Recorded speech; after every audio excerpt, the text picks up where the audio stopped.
In this video, I'm going to show you how you can create a Snapchat account. Therefore, without wasting any of your time, let's jump to the video. First thing you need to do is to download and install Snapchat. Once the application is installed, open it and then click on this sign up option. Enter your full name and after that, click on sign up and accept. Enter your date of birth and click on continue.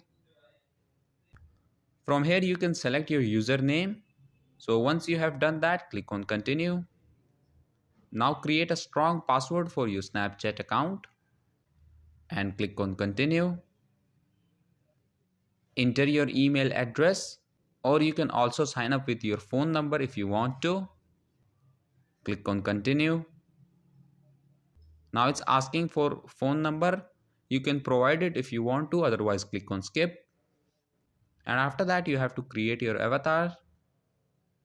And once you have done that, click on continue. And that's it, your Snapchat account is now created. So that was it for this video and I'll see you guys in the next one. Peace out.